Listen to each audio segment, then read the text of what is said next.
کوئی حتمی اور سرکاری ذرائع نہ صحیح، لیکن کچھ لوگوں کے نتنوں سے نکلتی ہوئی پھنکاروں سے یہ لگتا ہے کہ پی ٹی آئی اور اسٹیبلشمنٹ کے مابین بات چیت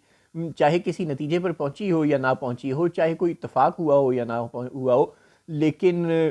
کسی نہ کسی قسم کے غور و خوض کے امکانات اور کسی نہ کسی قسم کے بریک تھرو کے امکانات کم از کم ضرور موجود ہیں، کیونکہ پاکستان کے وہ نائب وزیر اعظم اور وزیر خارجہ جو گئے تو اپنے وزیر اعظم کے ساتھ بیلاروس کے سرکاری دورے پر تھے، مگر وہاں سے پھر وہ اپنے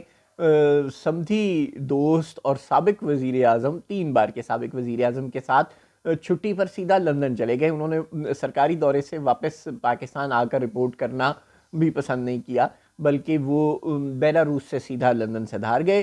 جہاں وہ اپنے سابق وزیر اعظم سمدھی نواز شریف کے ساتھ چھٹیاں گزار رہے ہیں۔ پتہ نہیں وہ کب پاکستان آئیں گے، تاہم انہوں نے وہاں بیٹھ کر ہمیں یہ بتایا ہے کہ جن لوگوں نے 9 مئی کیا ہے وہ اس کی قیمت ادا کر رہے ہیں۔ جی ہاں، سزا نہیں بھگت رہے بلکہ قیمت ادا کر رہے ہیں۔ قیمت قابل غور لفظ ہے۔ اسحاق ڈار صاحب نائب وزیر اعظم فرما رہے ہیں کہ وہ قیمت ادا کر رہے ہیں تو پھر ادا کرنے دو، اور ہم ان کا کچھ نہیں کر سکتے، اور اگر کسی کو قانونی عمل، جی ہاں قانونی عمل کے تحت سزائیں ہو رہی ہیں تو ہم اس کا بھی کچھ نہیں کر سکتے۔ تو اسحاق ڈار صاحب کو حدیبیہ پیپرز مل اور جس معاملے میں پرویز مشرف کے زمانے میں جو سزائیں ہوا کرتی تھیں اور عمران خان کے زمانے میں جو سزائیں ہوا کرتی تھیں، جب یہ مفرور تھے، لندن حسب روایت مفرور تھے اور پاکستان میں انہیں سزائیں سنائی جاتی تھیں، وہ بھی قانونی عمل کے تحت سنائی جاتی تھیں، اس وقت تو یہ پاکستان کے قانونی نظام اور عدالتوں اور ججوں پر بڑی تقریریں کیا کرتے تھے۔ آج وہی جج اور وہی عدالتیں جب تحریک انصاف کے لوگوں کو وکٹمائز کر رہی ہیں جیسے کہ ان کو وکٹمائز کیا کرتی تھیں،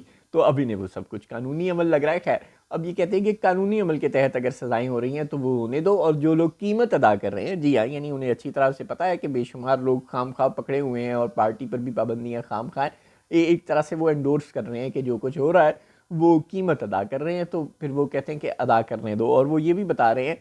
کہ ابھی تو میں چھٹیوں پر لندن میں ہوں، آرام کر رہا ہوں، مجھے اور بڑے کام ہوتے ہیں، تو افغانستان بھی میں چلا جاؤں گا کبھی۔ جب لوگوں نے ان سے سوال کیا کہ جناب وہ دہشت گردی ہو رہی ہے اور آپ کہہ رہے ہیں کہ افغانستان سے ہو رہی ہے، تو پھر آپ افغانستان کے ساتھ کوئی بات چیت نہیں کر رہے، کوئی مسئلہ حل نہیں کر سکتے؟ کہتے ہیں ہاں میں ذرا فارغ ہوتا ہوں نا تو وہاں بھی جاتا ہوں، یعنی ابھی تو چھٹیوں پہ ہوں، بڑا مصروف ہوں، آرام کرنے کے لیے لندن آیا ہوں، تو جب کبھی پاکستان کے دورے پر جاؤں گا تو پھر سوچوں گا کہ کابل بھی چلا جاؤں اور کوئی افغانوں سے بات کروں کہ یار کوئی پاکستان پہ حملے کرانے بند کر دو۔ کیا کہنے وزیر خارجہ پاکستان کے